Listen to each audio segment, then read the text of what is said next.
Hello students, in the last class we discussed about electrovalent bond or ionic bond. So electrovalent bond andre ಏನು, ionic bond andre ಏನು. So both are one and the same. Electrovalent bond ಅಂದ್ರೆ ಒಂದೇ, ionic bond ಅಂದ್ರೆ ಒಂದೇ. So lattice energy ಅಂದ್ರೆ ಏನು, and some bond parameters. Bond angle ಅಂದ್ರೆ ಏನು, bond order ಅಂದ್ರೆ ಏನು. So ನಾವು ಡಿಸ್ಕಷನ್ ಮಾಡಿದ್ವಿ. So bond length, bond angle, right, bond order discussion ಮಾಡಿದ್ವಿ. ಸೊ ಇನ್ನೊಂದು ಬಾಂಡ್ ಪ್ಯಾರಾಮೀಟರ್ ಇದೆ, that is resonance structure. Resonance structure. So resonance structure ಅಂತಂದ್ರೆ ನಿಮಗೆ ಗೊತ್ತಿರುತ್ತೆ. ರೆಸೊನೆನ್ಸ್ ಸ್ಟ್ರಕ್ಚರ್ ಅಂತಂದ್ರೆ specially movement of bonds, right. So variation in position of pi bond. ಏನಾಗುತ್ತೆ, pi bond move ಆಗ್ತಾ ಇರುತ್ತೆ. It is delocalising all over the molecule. Due to that movement we get so many different structures. ಅದಕ್ಕೆ ನಾವು resonance structures ಅಂತ ಕರಿತೀವಿ. ಇಲ್ಲಿ specially ನಾವು ozone ಅನ್ನ ಎಕ್ಸಾಂಪಲ್ ಆಗಿ ತಗೊಳ್ತೀವಿ. That is O3, right. O3 ನೋಡ್ರಿ, ಓಝೋನ್ ಸ್ಟ್ರಕ್ಚರ್ ಅಂತ ಕನ್ಸಿಡರ್ ಮಾಡಿದಾಗ ನಾವು ಎರಡು ರೆಸೊನೆನ್ಸ್ ಸ್ಟ್ರಕ್ಚರ್ಸ್ ಅನ್ನ ಬರೀಬಹುದು. One is, look here, this is one structure and another structure is like this.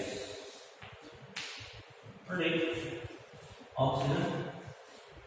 Right, you look at the position of pi bond. Pi bond ಅಂದ್ರೆ double bond. ಇಲ್ಲಿ ಈ ಒಂದು ಆಕ್ಸಿಜನ್ ಆಟಮ್ಸ್ ಮೇಲೆ ಇದೆ. Let us consider 1 2 3 ಅಂತ ನಾನು naming ಕೊಡ್ತೀನಿ oxygen ಗೆ.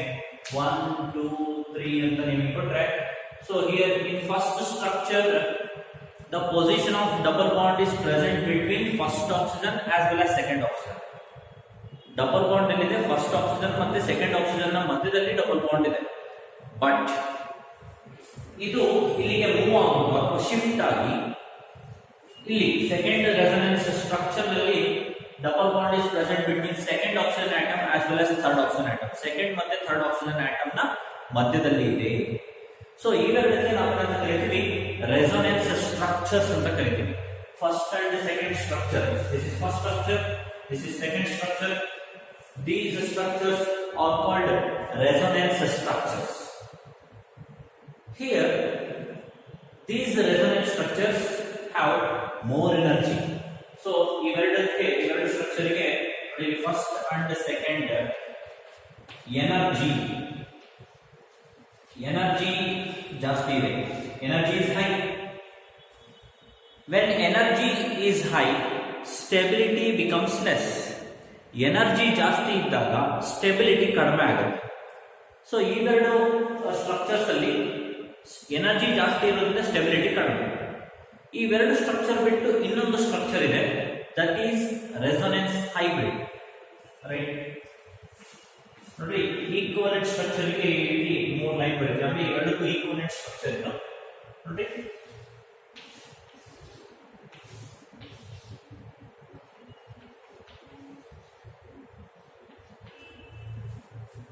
ಈ ರೀತಿ ಬರುತ್ತೆ. ವಿಚ್ ಮೀನ್ಸ್ ಡಬಲ್ ಬಾಂಡ್ ಈ ಪೊಸಿಷನ್ ಅಲ್ಲಿ ಇಲ್ಲ, ಈ ಪೊಸಿಷನ್ ಅಲ್ಲಿ ಇಲ್ಲ. ಆ ಪೈ ಬಾಂಡ್ ಏನಾಗ್ತದೆ, ಆ double bond it is moving all over the molecule. ಇಲ್ಲಿಂದ ಇಲ್ಲಿಗೆ ಮೂವ್ ಆಗುತ್ತೆ, ಇಲ್ಲಿಂದ ಇಲ್ಲಿಗೆ ಮೂವ್ ಆಗುತ್ತೆ. ಸೊ ಹಾಗಾಗಿ ನಾವು ಇದನ್ನ ಏನಂತ ಕರಿತೀವಿ, ರೆಸೊನೆನ್ಸ್ ಹೈಬ್ರಿಡ್ ಅಂತ ಕರಿತೀವಿ. Resonance hybrid. Resonance hybrid. The energy of resonance hybrid is less. ನೋಡಿ, ಈ ರೆಸೊನೆನ್ಸ್ ಹೈಬ್ರಿಡ್ ನ ಎನರ್ಜಿ ಏನಾಗಿರುತ್ತೆ, ಕಡಿಮೆ ಇರುತ್ತೆ. The energy of resonance hybrid is less, stability is more. Energy ಕಡಿಮೆ ಇದ್ರೆ ಏನಾಗಿರುತ್ತೆ, ಸ್ಟೆಬಿಲಿಟಿ ಜಾಸ್ತಿ ಆಗಿರುತ್ತೆ. Remember this. ಇದಕ್ಕೆ ನಾವು ರೆಸೊನೆನ್ಸ್ ಸ್ಟ್ರಕ್ಚರ್ಸ್ ಅಂತ ಕರಿತೀವಿ. ಈಗ ನೀವು ಕೆಲವೊಂದು ಡೌಟ್ಸ್ ಅನ್ನ ಕೇಳಬಹುದು. ಓಕೆ ಸರ್, ನೀವು ಹೇಳಿದ್ದು ನಮಗೆ ಗೊತ್ತಾಯ್ತು, ಏನಂದ್ರೆ ರೆಸೊನೆನ್ಸ್ ಸ್ಟ್ರಕ್ಚರ್ಸ್ ಅಂತ ಕರಿತೀವಿ. ಹಾಗಾದ್ರೆ ಈಗ ಏನು ಓಝೋನ್ ಮಾಲಿಕ್ಯೂಲ್ ಇರುತ್ತೆ, ಅದು ಈ ಸ್ಟ್ರಕ್ಚರ್ ಅಲ್ಲಿ ಎಕ್ಸಿಸ್ಟ್ ಆಗುತ್ತಾ, ಈ ಸ್ಟ್ರಕ್ಚರ್ ಅಲ್ಲಿ ಎಕ್ಸಿಸ್ಟ್ ಆಗುತ್ತಾ? ಈ ಸ್ಟ್ರಕ್ಚರ್ ಅಲ್ಲಿ ಎಕ್ಸಿಸ್ಟ್ ಆದ್ರೆ ಎಷ್ಟೊತ್ತು ಎಕ್ಸಿಸ್ಟ್ ಆಗುತ್ತೆ, ಈ ಸ್ಟ್ರಕ್ಚರ್ ಅಲ್ಲಿ ಎಷ್ಟೊತ್ತು ಎಕ್ಸಿಸ್ಟ್ ಆಗುತ್ತೆ? ನೋಡ್ರಿ, ಇದು ನಿಮಗೆ ಅರ್ಥ ಆಗಿ ಅಂತ ಬರ್ತಿರ್ತಕ್ಕಂಥ ರೆಸೊನೆನ್ಸ್ ಸ್ಟ್ರಕ್ಚರ್ಸ್. ಆದ್ರೆ ಓಝೋನ್ ಈ ಸ್ಟ್ರಕ್ಚರ್ ಅಲ್ಲಿ not even A fraction of second ಕೂಡ ಎಕ್ಸಿಸ್ಟ್ ಆಗೋದಿಲ್ಲ. ಈ ಸ್ಟ್ರಕ್ಚರ್ ಅಲ್ಲಿ ಕೂಡ not even fraction of second ಕೂಡ ಎಕ್ಸಿಸ್ಟ್ ಆಗಲ್ಲ. It exist as resonance hybrid. ಯಾಕಂದ್ರೆ ರೆಸೊನೆನ್ಸ್ ಹೈಬ್ರಿಡ್ ಅಲ್ಲೇ ಯಾವಾಗಲೂ ಎಕ್ಸಿಸ್ಟ್ ಆಗುತ್ತೆ. ಯಾಕೆ ಸರ್ ರೆಸೊನೆನ್ಸ್ ಹೈಬ್ರಿಡ್ ಅಲ್ಲಿ ಎಕ್ಸಿಸ್ಟ್ ಆಗುತ್ತೆ ರೆಸೊನೆನ್ಸ್ ಸ್ಟ್ರಕ್ಚರ್ಸ್ ಬಿಟ್ಟು ಅಂದ್ರೆ ಟು ಅಟೈನ್ ಸ್ಟೆಬಿಲಿಟಿ. ಯಾವುದೇ ಒಂದು ಮಾಲಿಕ್ಯೂಲ್ ಯಾವಾಗಲೂ ಸ್ಟೇಬಲ್ ಆಗಿ ಇರೋದಕ್ಕೆ ಇಷ್ಟಪಡುತ್ತೆ, ರೈಟ್?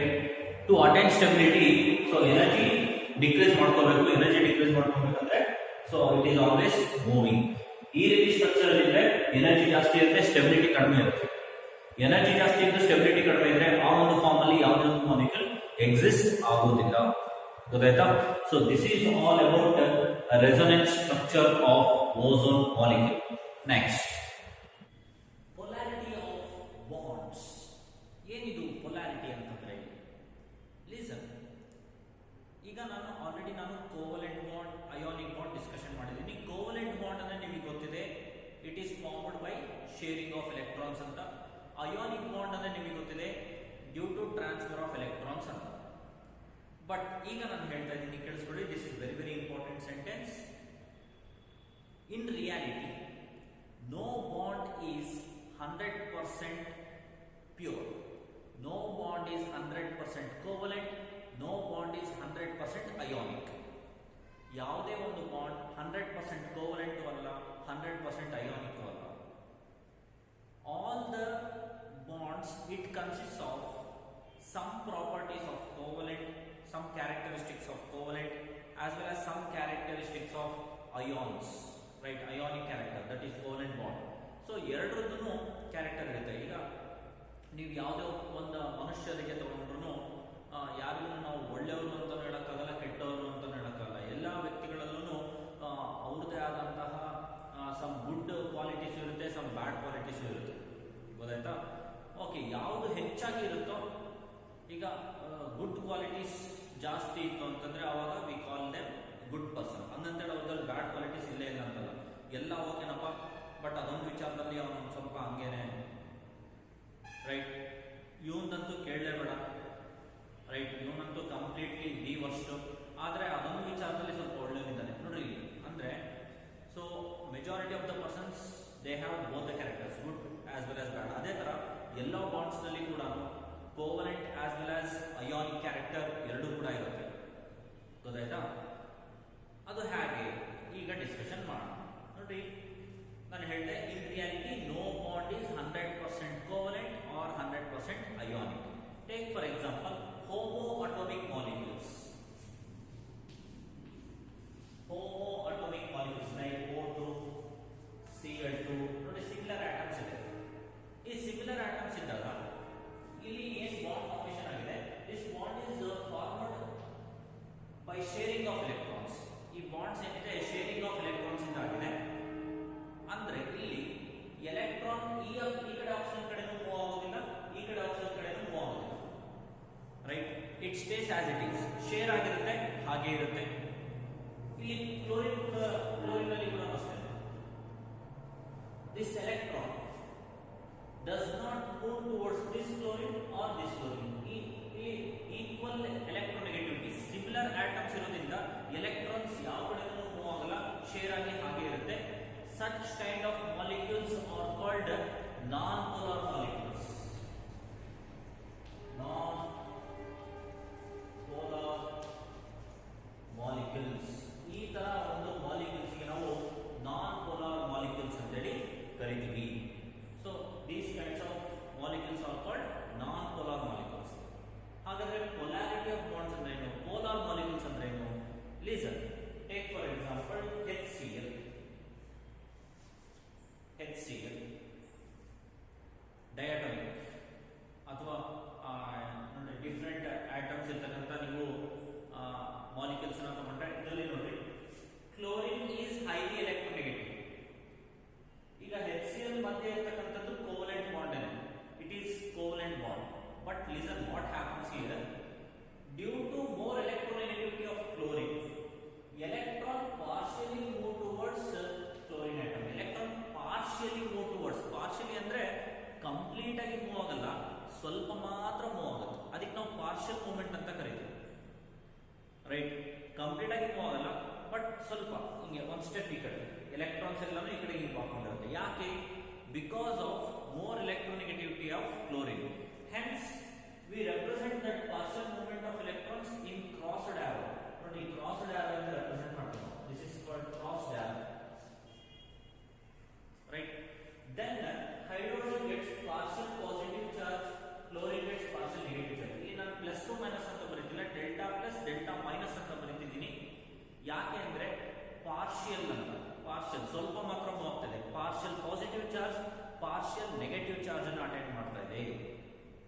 ಗೊತ್ತಾಯ್ತಾ? ಸೊ ಇದಕ್ಕೆ ನಾವು ಅಂತ ಕರಿತೀವಿ ಡೈಪೋಲ್ ಮೂವ್ಮೆಂಟ್ ಅಂತ ಕರಿತೀವಿ. ನೋಡಿ ಇದಕ್ಕೆ ಏನಂತ ಕರಿತೀವಿ? Dipole movement. Dipole movement. Electrons partially move towards high electronegative atom. ಅದಕ್ಕೆ ನಾವು ಡೈಪೋಲ್ ಮೂವ್ಮೆಂಟ್ ಅಂತ ಕರಿತೀವಿ. ಈಗ ನೋಡಿ ನನ್ನ ಸೆಂಟೆನ್ಸ್ ಅನ್ನು ಅಬ್ಸರ್ವ್ ಮಾಡಿ. The molecules which consist of dipole moment, the molecule which consists of dipole moment are all polar molecules, are all polar molecules. ಅದನ್ನ ನಾವು polar molecules ಅಂತ ಹೇಳಿ ಕರಿತೀವಿ. ಸೊ ಇದೆ polarity, right? Polarity of bonds ಅಂದ್ರೆ polar, non polar. Polar ಅಂದ್ರೆ ಏನು? Dipole movement ಇರುತ್ತೆ. ನಾನ್ ಪೋಲಾರ್ ಅಂದ್ರೆ ನೋಡಿ ಡೈಪೋಲ್ ಮೂವ್ಮೆಂಟ್ ಇಲ್ಲ. ಯಾಕಿಲ್ಲ? Electronegativity same. ಎಲೆಕ್ಟ್ರೋನೆಗೆಟಿವಿಟಿ ಸೇಮ್ ಇದ್ದಾಗ ಎಲೆಕ್ಟ್ರಾನ್ಸ್ ಆ ಕಡೆ ಮೂವ್ ಆಗಲ್ಲ, ಈ ಕಡೆ ಮೂವ್ ಆಗಲ್ಲ. ಮೂವ್ ಆದ್ರೂ ಆ ಒಂದು ಡೈಪೋಲ್ ಮೂವ್ಮೆಂಟ್ ಕ್ಯಾನ್ಸಲ್ ಆಗಿಬಿಡುತ್ತೆ. ಗೊತ್ತಾಯ್ತಾ? So this is about polarity of bonds. Okay, ಇಲ್ಲಿ ನಾನೀಗ ಒಂದು ಮಾತು ಹೇಳಿದೆ, that is dipole movement. What is mean by dipole movement?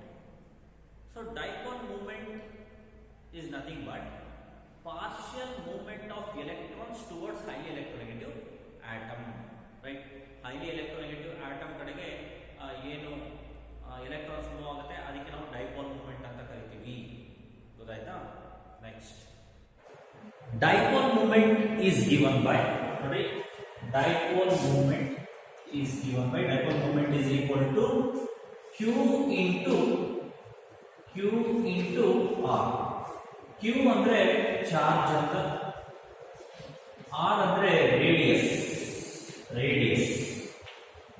ಅಥವಾ ಡಿಸ್ಟೆನ್ಸ್ ಅಂತ ನೀವು ತಗೋಬಹುದು, distance. So dipole movement is represented by mu, Greek letter mu, right? That is equal to q into r. So ಇದು dipole movement ಗೆ ಇರತಕ್ಕಂತ ಒಂದು equation. ಗೊತ್ತಾಯ್ತಾ? Dipole movement is given by mu is equal to q into radius. q ಅಂದ್ರೆ charge, r ಅಂದ್ರೆ radius. What is the unit of dipole movement? Dipole movement is the unit ಬಂದ್ಬಿಟ್ಟು d by.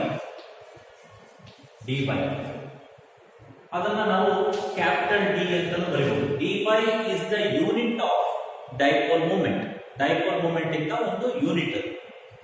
1 d by is equal to, ನೋಡಿ ಇಲ್ಲಿ 1 d by is equal to 3.3356 into 10 to the power minus 30 coulomb meter, right? Coulomb meter. This is the value of 1 d by. Right? 1 d by na value ಎಷ್ಟು ಅಂತಂದ್ರೆ that is equal to 3.3356 into 10 to the power minus 30 coulomb meter. ಗೊತ್ತಾಯ್ತಾ? ಇದಕ್ಕೆ ನಾವು dipole movement ಅಂತ ಹೇಳಿ ಕರಿತೀವಿ. ನೋಡಿ dipole movement in case of polyatomic molecules. ನೋಡಿ dipole movement in polyatomic molecules.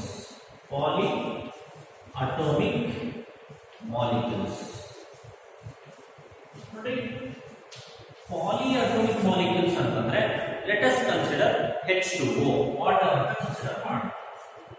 HOH, water. ನೋಡಿ ಇಲ್ಲೇನಾಗುತ್ತೆ? Oxygen is more electronegative than hydrogen.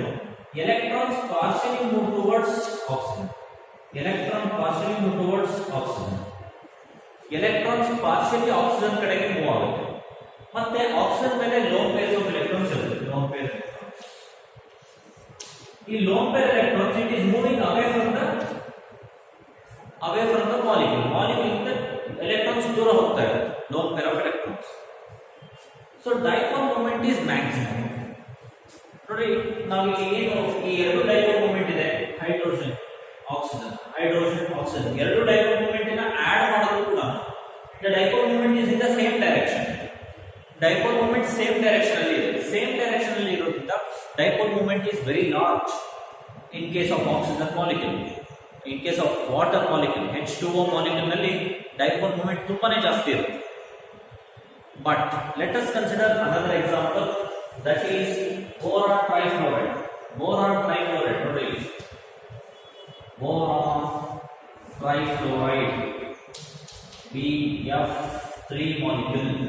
boron trifluoride. Fluorine is more electronegative than boron.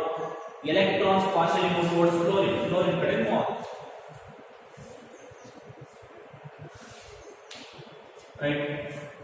ನೋಡಿ ಇಲ್ಲಿ ಒಂದು ಡೈಪೋಲ್ ಮೂಮೆಂಟ್ ಈ ಡೈರೆಕ್ಷನ್ ಅಲ್ಲಿ ಇದೆ, ಇನ್ನೊಂದು ಡೈಪೋಲ್ ಮೂಮೆಂಟ್ ನೋಡಿ ಒಂದು ಈ ಡೈರೆಕ್ಷನ್ ಇದೆ, ಒಂದು ಈ ಡೈರೆಕ್ಷನ್ ಇದೆ. ಇವೆಲ್ಲನ ಆಡ್ ಮಾಡಿದ್ರೆ the net dipole moment is in this direction. ಇವೆರಡರ ನೆಟ್ ಡೈಪೋಲ್ ಮೂಮೆಂಟ್ ಈ ಡೈರೆಕ್ಷನ್ ಇದೆ. ಈಗ ಏನಾಗುತ್ತೆ, both the dipole moments cancel each other. ಯಾಕಂದ್ರೆ ಆಪೋಸಿಟ್ ಡೈರೆಕ್ಷನ್ ಇದೆ, ಆ ಕಡೆ ಹೋಗ್ತದೆ, ಈ ಕಡೆ ಹೋಗ್ತದೆ, ಎರಡೂ ಡೈಪೋಲ್ ಮೂಮೆಂಟ್ ಕ್ಯಾನ್ಸಲ್ ಆಯಿತು. So mu is equal to 0. Mu is equal to 0, which means dipole moment depends upon spatial arrangement of molecules. Dipole moment spatial arrangement of molecules ಮೇಲೆ ಡಿಪೆಂಡ್ ಆಗಿದೆ. ನೋಡಿ ಈಗ ನಾನು ಸ್ಪೇಷಿಯಲ್ ಅರೇಂಜ್ಮೆಂಟ್ ಟ್ರಿಗೊನಲ್ ಶೇಪ್ ಅಲ್ಲಿ ಬರ್ಕೊಂಡೆ, ಹಾಗಾಗಿ ನನಗೆ proper dipole moment ಸಿಕ್ತು. ಇಲ್ಲಪ್ಪ ನಾನೇನಾದ್ರೂ ತಪ್ಪು ಸ್ಪೇಷಿಯಲ್ ಅರೇಂಜ್ಮೆಂಟ್ ಅಂದ್ರೆ ಅರೇಂಜ್ಮೆಂಟ್ ಆಫ್ ಆಟಮ್ಸ್ ಈ ತರ ಬರ್ಕೊಂಡೆ, ಬೋರಾನ್ ಟ್ರೈಫ್ಲೋರೈಡ್ ಈ ತರ ಬರ್ಕೊಂಡೆ. ನೋಡ್ರಿ ಈಗ ಡೈಪೋಲ್ ಮೂಮೆಂಟ್ ಈ ಕಡೆ ಇದೆ, ಡೈಪೋಲ್ ಮೂಮೆಂಟ್ ಇದೆ, ಈ ಕಡೆ ಡೈಪೋಲ್ ಮೂಮೆಂಟ್ ಇದೆ, ಈ ಕಡೆ ಡೈಪೋಲ್ ಮೂಮೆಂಟ್ ಇದೆ. ಇವೆರಡು ಕ್ಯಾನ್ಸಲ್ ಆಗುತ್ತೆ, ಬಟ್ ಇದು ಉಳ್ಕೊಳ್ಳುತ್ತೆ. ಇದು ಉಳ್ಕೊಂಡ್ರೆ mu is not equal to 0 ಆಗಿಬಿಡುತ್ತೆ. mu is not equal to 0 ಇದು ಉಳ್ಕೊಂಡ್ರೆ. ಸೊ ಹಾಗಾಗಿ ಇದಕ್ಕೂ there is lot of difference. So this is the right one. Spatial arrangement ಇಲ್ಲಿ ಕೂಡ ಅಷ್ಟೇ, ನೀವು H2O ನಾನು ಬೆಂಟ್ ಶೇಪ್ ಬರ್ಕೊಂಡಿದ್ದೀನಿ, H2O ಈ ರೀತಿ ಬೆಂಟ್ ಶೇಪ್ ಬರ್ಕೊಂಡಿದ್ದೀನಿ. ಈ ರೀತಿ ಬರ್ಕೊಂಡ್ರೆ ಮಾತ್ರ ನಿಮಗೆ mu is not equal to 0 ಬರುತ್ತೆ. ಅದರ್ವೈಸ್ ನೀವೇನಾದ್ರೂ ತಪ್ಪು ಸ್ಟ್ರಕ್ಚರ್ ಬರ್ಕೊಂಡ್ರೆ mu is equal to 0 ಆಗುತ್ತೆ, ಅಂದ್ರೆ dipole moment is equal to 0. ಗೊತ್ತಾಯ್ತಾ? So this is all about dipole movement. Dipole movement in special case, ಒಂದು ಸ್ಪೆಷಲ್ ಕೇಸ್ ಇದೆ ನೋಡೋಣ. ಡೈಪೋಲ್ ಮೂವ್ಮೆಂಟ್ ಅಲ್ಲಿ ನೋಡ್ರಿ, ಇಲ್ಲಿ ವಿ ಹ್ಯಾವ್ NH3. ನೋಡ್ರಿ NH3 ಮಾಲಿಕ್ಯೂಲ್ ಇದೆ ನನ್ನ ಹತ್ರ, NH3. At the same time ನನ್ನ ಹತ್ರ ಇನ್ನೊಂದು ಮಾಲಿಕ್ಯೂಲ್ ಇದೆ, that is NF3, nitrogen trifluoride. Okay, ಈಗ ಈ ಎರಡು ಮಾಲಿಕ್ಯೂಲ್ ನನ್ನ ಹತ್ರ ಇದೆ, ಇಷ್ಟೇ ಡಿಫರೆನ್ಸ್. ಇದರಲ್ಲಿ ಹೈಡ್ರೋಜನ್ ಇದೆ, ಇದರಲ್ಲಿ ಫ್ಲೋರಿನ್ ಇದೆ. Nitrogen is more electronegative than hydrogen, fluorine is more electronegative than nitrogen. ಹಾಗಾದ್ರೆ ನನಗೆ ಒಂದು ಕ್ವಶನ್ ಇದೆ ನೋಡ್ರಿ, ನೀವು ಯಾವಾಗಲೂ ನಿಮಗೇನಾದ್ರು which has more dipole moment ಅಂತ ಕೇಳಿದ್ರೆ ನೀವು ಯಾವ್ದು ಹೇಳ್ತೀರಾ? Which has more dipole moment ಅಂದ್ರೆ ಆಬ್ವಿಯಸ್ಲಿ ನೀವು ಹೇಳೋದು NF3, ಯಾಕಂದ್ರೆ more electronegative element fluorine attach ಆಗಿದೆ, ಹಾಗಾಗಿ nitrogen trifluoride is it has more dipole moment than NH3 ಅಂತ ನೀವು ಹೇಳ್ತೀರಾ. ಬಟ್ ನೋಡೋಣ ಇಲ್ಲಿ ಏನಾಗುತ್ತೆ, what happens in these two cases ಅಂತ. ನೋಡಿ ಇಲ್ಲಿ ಫಸ್ಟ್ ನಾನು NH3 ಗೆ ಬಂದ್ಬಿಡ್ತೀನಿ. Nitrogen is more electronegative than hydrogen, so dipole movement is towards nitrogen. Dipole movement nitrogen ಕಡೆಗೆ ಇರುತ್ತೆ. ನೋಡ್ರಿ ಎಲ್ಲಾನು ಸೇಮ್ ಡೈರೆಕ್ಷನ್ ಅಲ್ಲಿ ಇದೆ, ಜೊತೆಗೆ ಲೋನ್ ಪೇರ್ ಇರುತ್ತಲ್ಲ, ಅಂದ್ರೆ loan pairs always it moves away from the molecule. ನಾನು ಅಲ್ಲಿ ವಾಟರ್ ಮಾಲಿಕ್ಯೂಲ್ ಅಲ್ಲಿ ಹೇಳಿದ್ದೆ, loan pairs away from the molecule move ಆಗುತ್ತೆ, ಅಂದ್ರೆ ಡೈಪೋಲ್ ಮೂವ್ಮೆಂಟ್ ಅಗೇನ್ ಈ ಕಡೆ ಇರುತ್ತೆ ಲೋನ್ ಪೇರ್. ಈ ಡೈಪೋಲ್ ಮೂವ್ಮೆಂಟ್ ಇದೇ ಡೈರೆಕ್ಷನ್ ಇದೆ, ಇದ್ರ ಡೈಪೋಲ್ ಮೂವ್ಮೆಂಟ್ ಇದೇ ಸೇಮ್ ಡೈರೆಕ್ಷನ್, ಇದ್ರ ಡೈಪೋಲ್ ಮೂವ್ಮೆಂಟ್ ಸೇಮ್ ಇದೇ ಡೈರೆಕ್ಷನ್, ಇದ್ರದ್ದು ಇದೇ direction, which means mu is very high. ಅದು ವ್ಯಾಲ್ಯೂ ಎಷ್ಟಾದರೂ ಇರಲಿ, ಅದ್ರ ಬಗ್ಗೆ ನಾವು ತಲೆ ಕೆಡಿಸ್ಕೊಳ್ಳೋಣ.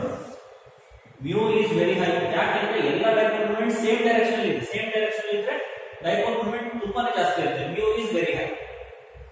ಬಟ್ ಇಲ್ಲಿ ಬರ್ತೀನಿ ಈಗ ಏನ್ ಜಾಸ್ತಿ, dipole movement is towards fluorine, ಯಾಕಂದ್ರೆ ಫ್ಲೋರಿನ್ ಇಸ್ ಮೋರ್ ಎಲೆಕ್ಟ್ರೋನೆಗೆಟಿವ್. ಈ ತರ ಡೈಪೋಲ್ ಮೂವ್ಮೆಂಟ್ ಅನ್ನು ಆಡ್ ಮಾಡಿದ್ರೆ the net dipole movement is in this direction. Net dipole movement ಈ ಡೈರೆಕ್ಷನ್ ಇರುತ್ತೆ, ಬಟ್ ಇದು ಲೋನ್ ಪೇರ್ ಇದ್ದು ನಾನು ಹೇಳ್ದಂಗೆ it always wants to move away from the molecule, ಈ ಡೈರೆಕ್ಷನ್ ಇರುತ್ತೆ. ಇವೆರಡು ಡೈಪೋಲ್ ಮೂವ್ಮೆಂಟ್ ಏನಾಗುತ್ತೆ, ಕ್ಯಾನ್ಸಲ್ ಆಗುತ್ತೆ, which means mu is very less. mu is very less. ಗೊತ್ತಾಯ್ತಾ? ಸೊ ಯೂಶುವಲಿ ನಮಗೆ ನೋಡ್ತಿದ್ದಂಗೆನೆ NF3 ಡೈಪೋಲ್ ಮೂವ್ಮೆಂಟ್ ಜಾಸ್ತಿ ಇದೆ ಅನ್ಸುತ್ತೆ. ಯಾಕೆ ಜಾಸ್ತಿ ಇದೆ ಅನ್ಸುತ್ತೆ ಅಂದ್ರೆ because of presence of highly electronegative fluorine atom. But ಅದು ಆ ರೀತಿ ಆಗೋದಿಲ್ಲ. ಡೈಪೋಲ್ ಮೂವ್ಮೆಂಟ್ ಏನಾಗುತ್ತೆ, ಕ್ಯಾನ್ಸಲ್ ಆಗುತ್ತೆ. ನೀವು NH3 ನ ಕನ್ಸಿಡರ್ ಮಾಡಿದ್ರೆ ಕಡಿಮೆ ಇದೆ ಅನ್ಸುತ್ತೆ, ಬಟ್ ಅಲ್ಲಿ ಡೈಪೋಲ್ ಮೂವ್ಮೆಂಟ್ ಏನಾಗುತ್ತೆ, ಆಡ್ ಆಗುತ್ತೆ ಸೇಮ್ ಡೈರೆಕ್ಷನ್ ಅಲ್ಲಿ ಮೂವ್ ಆಗ್ತಿರೋದ್ರಿಂದ. Hence dipole movement of NH3 is more than dipole movement of NF3, right? NH3 ಜಾಸ್ತಿ ಇರುತ್ತೆ. So next Fajans rule, very very important.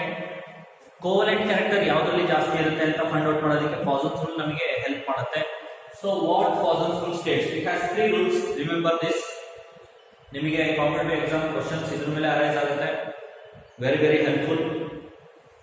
Smaller the size of cation, greater the covalent character. ನೀವು ನನ್ನ notes ಅನ್ನ refer ಮಾಡಿ, ನೀವು PDF ಅಲ್ಲಿ, ಅದರಲ್ಲಿ ನಾನು ಇನ್ನೂ ಡೀಟೇಲ್ ಆಗಿ ಕೊಟ್ಟಿದ್ದೀನಿ. ನಾನು ಎಕ್ಸ್ಪ್ಲೇನ್ ಮಾಡೋದಕ್ಕೆ ಶಾರ್ಟ್ ಆಗಿ ಬರ್ಕೊಂಡಿದ್ದೀನಿ ನಾನು. ನೋಡಿ, smaller the size of cation, larger the size of anion, greater the covalent character. ಯಾವಾಗಲೂ ಕೋವೆಲೆಂಟ್ ಕ್ಯಾರೆಕ್ಟರ್ ಜಾಸ್ತಿ ಇರಬೇಕು ಅಂದ್ರೆ ಸೈಜ್ ಆಫ್ ಕ್ಯಾಟಿಯನ್ ಸ್ಮಾಲ್ ಆಗಿರಬೇಕು, ಸೈಜ್ ಆಫ್ ಆನಿಯಾನ್ ಲಾರ್ಜ್ ಆಗಿ ಇರಬೇಕು. ಅವಾಗ ಕೋವೆಲೆಂಟ್ ಕ್ಯಾರೆಕ್ಟರ್ ಏನಾಗಿರುತ್ತೆ, ಜಾಸ್ತಿ ಇರುತ್ತೆ. Greater the covalent character. ಗೊತ್ತಾಯ್ತಾ? ಇದು first point. Second point, greater the charge on cation, greater the covalent character. Greater the charge on cation, greater the covalent character. ಅಂದ್ರೆ charge, ಈಗ ಸಪೋಸ್ ನೀವು Na+ ಅಂತ ತಗೊಳ್ತೀವಿ, Na+ Mg2+ ಅಂತ ತಗೊಳ್ತೀವಿ. ಇವೆರಡರಲ್ಲಿ ಯಾವುದಕ್ಕೆ ಕೋವೆಲೆಂಟ್ ಕ್ಯಾರೆಕ್ಟರ್ ಜಾಸ್ತಿ ಇದೆ ನೋಡಿ? Greater the charge on cation, greater will be the covalent character. ಅಂದ್ರೆ magnesium has more covalent character. ಹೌದಲ್ವಾ? ಮೆಗ್ನೀಷಿಯಂಗೆ ಮೋರ್ ಕೋವೆಲೆಂಟ್ ಇದೆ ಕ್ಯಾರೆಕ್ಟರ್. ಯಾಕಂದ್ರೆ ಚಾರ್ಜ್ ನೋಡಿ 2+ ಇದೆ, ಬಟ್ ಇದರಲ್ಲಿ +1 ಅಷ್ಟೇ ಇರೋದು. More the charge, more will be the covalent character. ಗೊತ್ತಾಯ್ತಾ? ಇದಕ್ಕೂ ಒಂದು ಎಕ್ಸಾಂಪಲ್ ಕೊಟ್ಬಿಡ್ತೀನಿ. Smaller the size of cation, larger the size of anion, greater the covalent character ಅಂತಂದ್ರೆ ನೀವು ಅಗೈನ್ NaCl ಅಥವಾ NaCl ಬೇಡ, ಅದು ಕಂಪ್ಲೀಟ್ಲಿ ಆನಿಕ್ ಆಗಿರುತ್ತೆ. So I will give us lithium chloride.